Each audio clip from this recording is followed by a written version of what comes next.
आँख की रोशनी दिल की आवाज तू, था भी तू है भी तू होगा भी तू ही तू। अल्लाहू अल्लाहू अल्लाहू अल्लाहू अल्लाहू अल्लाहू। साधु संत पीर फकीर किसी जाति धर्म में नहीं बनते हैं, ये तो आप जानते ही होंगे कि हमको तो हर जगह मस्जिद में भी राम दिखाई देता है, मंदिर में भी वही अल्लाह दिखाई देता है, हर जगह हमको हमारा रब दिखाई देता है, चाहे उसे राम बुला लो, चाहे अल्लाह, चाहे वाहेगुरु, चाहे गॉड। मैं 1 मिनट का समय और लूँगा। मेरे साथ मेरे एक बड़े ही प्यारे मित्र मौलाना असलम कासमी यहाँ आए हैं, तो मैं चाहूँगा 1 मिनट वो यहाँ पर आए, ताकि हम जो एक मैसेज देना चाहते हैं, हम लोग पिछले 2 साल से यही मैसेज दे रहे हैं। हर जगह हम लोग मंदिरों में, मस्जिदों में, गुरुद्वारों में, हर जगह पर साथ जाकर यही मैसेज देते हैं, प्रेम का और एकता का। तो हम ये कहना चाहते हैं, ऐ वतन ऐ वतन ऐ वतन, इतना उठ जा के छू ले गगन, तेरी मिट्टी में है वो अगन, इतना उठ जा के छू ले गगन। हो अलग ही छवि इतना मासूम हो अलग ही छवि इतना मासूम हो, तेरे ही नाम की जग में एक धूम हो, तू बने इस जहां का चमन, इतना उठ जा के छू ले गगन। ऐ वतन ऐ वतन ऐ वतन, इतना उठ जा के छू ले गगन। वाहे गुरु जी का खालसा, वाहे गुरु जी की फतेह।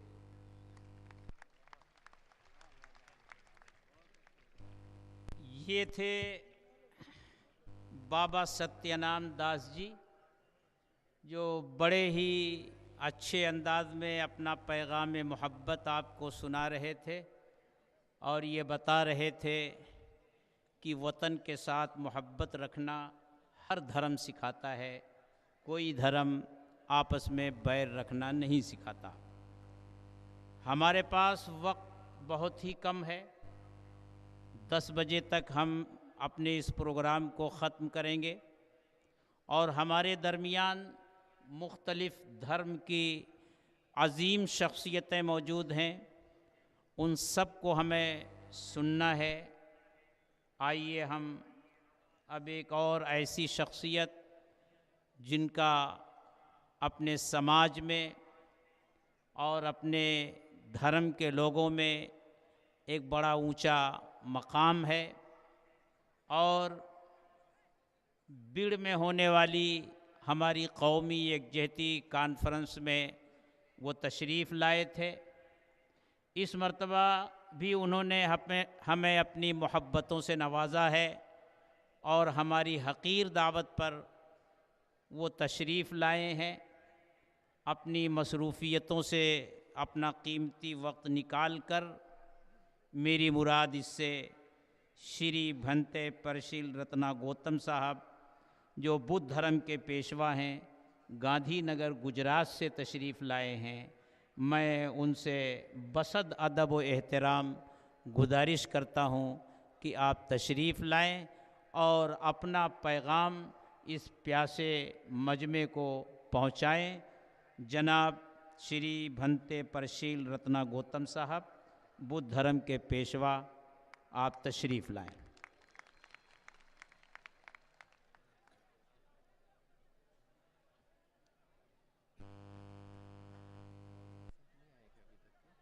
मौलाना साहब आ गए हैं, बीमार हैं, कुछ दवा आगे लेते हैं, अभी आते हैं थोड़ी देर में। असल में अब उनका इंतज़ार करते हैं तो निकल जाएगा।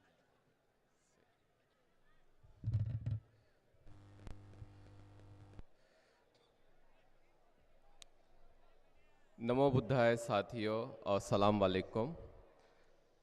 आप सब लोगों को यहाँ देख के मुझे बहुत खुशी हुई और साथ ही साथ मेरा बचपन मुझे याद आ गया। मेरा बचपन एक मुस्लिम स्कूल में गुजरा हुआ है और मैंने वहाँ उर्दू भी सीखा है और साथ ही साथ जो मेरे फ्रेंड्स लोग थे वो भी मुस्लिम थे। आप विश्वास नहीं करेंगे, मैं मस्जिद में भी जाता था नमाज पढ़ने के लिए पहले, जब मैं स्कूल में था। और आज आप सब लोगों को यहाँ देख के मुझे वो जो दिन है वो फिर से याद आ गए। बहुत मंगलकारी होता है, भगवान बुद्ध कहते हैं कि संगठित होना, अपने समाज के लिए संगठित होना और कुछ अच्छा उपदेश सुनना और उस मार्ग पे चलना, ये बहुत कल्याणकारी होता है। बहुत मुश्किल है इतने सारे लोगों को एक जगह एकत्रित करना, बहुत मुश्किल जाता है। जो ऑर्गेनाइजिंग कमेटी है, मैं उनका बहुत बहुत धन्यवाद करूंगा कि जिन्होंने इतना मुश्किल से इतने सारे लोगों को यहाँ एकत्रित किया हुआ है। बहुत मुश्किल जाता है। मैं बौद्ध भिक्षु भंते प्रशील रत्न, मैं गांधीनगर गुजरात में रहता हूँ और सारे देश विदेश में आप लोगों को पता है कि जितने भी हमारे जो पड़ोसी मुल्क है वो बौद्ध राष्ट्र है, उन लोगों के साथ में किस तरह से एक अच्छा तालमेल और एक अच्छा संबंध किस तरह से हम स्थापन कर सके, इसके लिए मैं प्रयासरत रहता हूँ। भारत सरकार अपने लेवल पे काम करती है, पर आप सब लोगों को शायद पता नहीं होगा कि जो वहाँ के देश है, जो हमारे नेबरिंग कंट्रीज़ है, जो बौद्ध राष्ट्र है, वहाँ मेरे जैसे जो धर्म गुरु है, मेरे जैसे जो बौद्ध भिक्षु है, वो बहुत ज़्यादा पावरफुल होते हैं वहाँ। और वहाँ के सरकार में भी वो जो बोलते हैं उनको वो वहाँ करना पड़ता है। तो हम लोग भी जो है उन लोगों के साथ में एक आपसी व्यवहार किस तरह से अच्छा हो, भारत के साथ में एक अच्छा संबंध किस तरह से स्थापन हो, इसके लिए हम लोग प्रयासरत रहते हैं हमेशा। आप सब लोगों को पता है कि ये जो भारत की जो भूमि है, ये बुद्ध की भूमि है। भगवान बुद्ध यहाँ जन्मे हुए हैं और जो मैत्री, करुणा, स्नेह, बंधुता और जो प्यार का संदेश उन्होंने दिया है, तो सारे विश्व में यहाँ से वो संदेश सारे विश्व में गया है, कोने कोने में गया है। और अभी जिस तरह का माहौल पूरे विश्व में चल रहा है, उसके लिए उनका जो संदेश है कि किस तरह से हमने शांति के साथ, मैत्री के साथ, करुणा के साथ हमने रहना है, ये हमें फिर से बताता है। क्योंकि आजकल भारत में ही नहीं तो विदेशों में भी इतनी अशांति छाई हुई है, इतनी अशांति छाई हुई है। और बौद्ध धर्म में इस तरह से बताया गया है कि इसका जो मूल कारण है वो हमारी असंतुष्टता का कारण है, क्योंकि हम सेटिस्फाइड नहीं है, क्योंकि हम संतुष्ट नहीं है। और इस असंतुष्ट मन के लिए भगवान बुद्ध ने ध्यान का मार्ग हमें बताया है। अगर हम ध्यान का मार्ग अगर अपनाते हैं तो इससे हमारा मन संतुष्ट हो जाता है, मन शांत हो जाता है और धर्म को समझने का, इंसान को समझने का और अपने आप को समझने का बहुत ज़्यादा अवसर हमें मिलता है।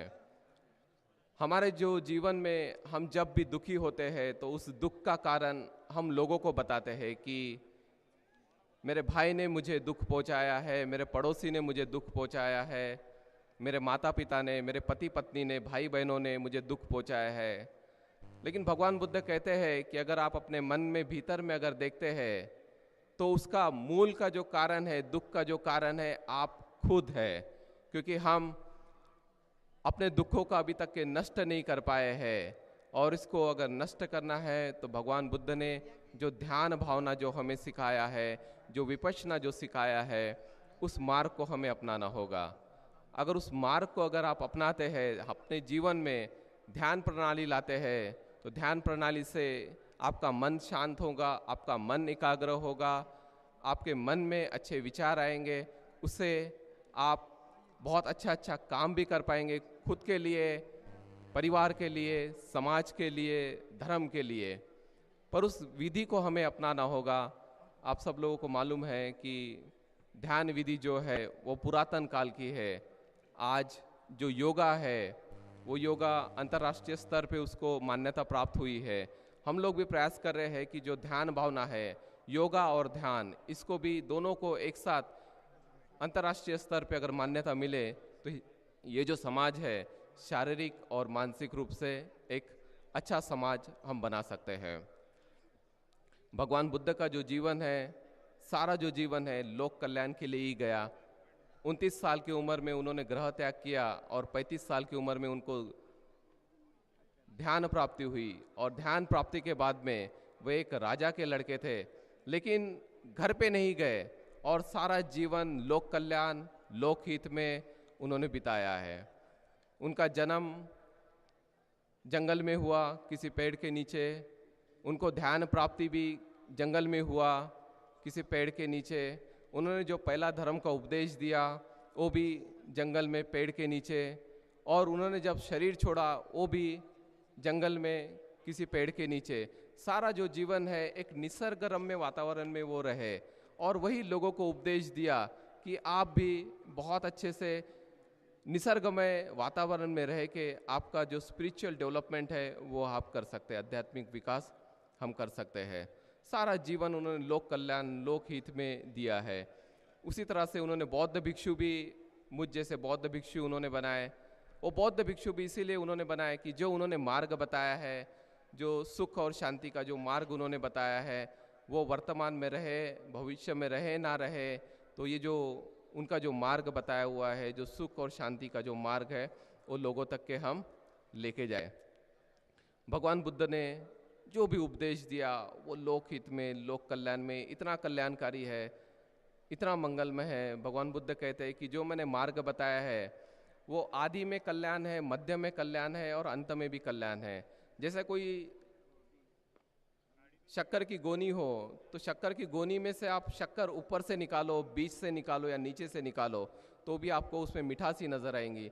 उसी तरह से भगवान बुद्ध ने जो भी उपदेश दिया है वो हमारे खुद के उत्थान के लिए, सामाजिक उत्थान के लिए, राजनीतिक उत्थान के लिए, आध्यात्मिक उत्थान के लिए, सामाजिक उत्थान के लिए बहुत मंगलमय है, बहुत कल्याणकारी है।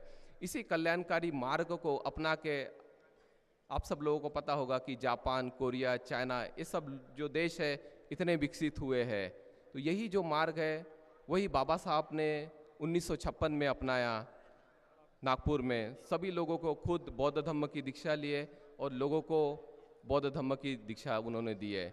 अगर उनकी आप 22 प्रतिज्ञाएं पढ़ते हैं बाबा साहब की, तो उन्होंने कहा है कि कितना प्यार से और मैत्री से हमने रहना चाहिए, सभी के प्रति करुणा करना चाहिए, सभी प्राणियों के प्रति, इंसानों के प्रति नहीं। तो बाबा साहब ने बोला कि सारे प्राणियों के प्रति हमने मैत्री भावना करना चाहिए, दान भावना करना चाहिए, सबके साथ में एक मंगलमय वातावरण में हमने रहना चाहिए। किस तरह से हमने ब्रदरहुड में रह सकते हैं, बंधुता के साथ में हमने रहना चाहिए। ये सब अच्छी अच्छी बातें जो भगवान बुद्ध ने 2500 साल पहले बता के गए थे, वही सब बातें बाबा साहब ने 1956 में लोगों को फिर से दोहराया है।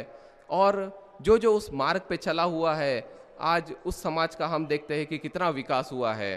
तो जब से बाबा साहब के जो अनुयायी है, अगर हम उनका स्टैटिस्टिकली और हम उनका सोशली अगर हम स्टडी करते हैं, तो उसमें से बहुत सारे लोग अच्छे ब्यूरोक्रेट्स बने हैं, ऑफिसर्स बने हैं, पॉलिटिशियंस बने हैं, आईएएस ऑफिसर्स बने हैं, डॉक्टर, इंजीनियर बने हैं, काफ़ी अच्छे ओहदे पे वो गए हैं, क्योंकि उन्होंने जो हमें मार्ग बताया है भगवान बुद्ध ने, बाबा साहब ने, तो मार्ग हमारे विकास के लिए मार्ग है।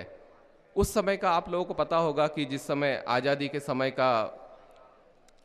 समय था और जिस समय संविधान बनाना था, उस समय हमारे पास में महात्मा गांधी और पटेल जी थे, लेकिन इन सब लोगों से वो कार्य नहीं हो पाया। वो कार्य बाबा साहब ने किया जो संविधान बनाने का है। और संविधान में उन्होंने इस तरह से बनाया कि सारे, चाहे वो हिंदू रहो, मुस्लिम रहो, सिख रहो, ईसाई रहो, सबको समान अधिकार दिया, सबके लिए समान संविधान बनाया। किसी एक पक्ष के, किसी एक जाति संप्रदाय के लिए नहीं बनाया, निष्पक्ष भाव से सबके लिए काम किया उन्होंने। तो यही जो काम है, यही हमें ह्यूमैनिटी के लिए, मानवता के लिए करना है। कोई देवी देवता, आत्मा, परमात्मा है या नहीं है, मेरा कोई अनुभव तो नहीं है, लेकिन मैंने जब जब अपने लाइफ को देखता हूँ, अपने जीवन को मैं देखता हूँ, तो जब जब मैं सुखी हुआ हूँ उसके पीछे कोई ना कोई इंसान रहा है, और जब भी मैं कभी दुखी हुआ हूँ उसके पीछे भी कोई इंसान ही रहा है। तो हमने भी जो आपके आसपास जो लोग रहते हैं उनके पास में, उनके साथ में हमने किस तरह से मैत्रीपूर्ण और प्यार से हम रह सकते हैं।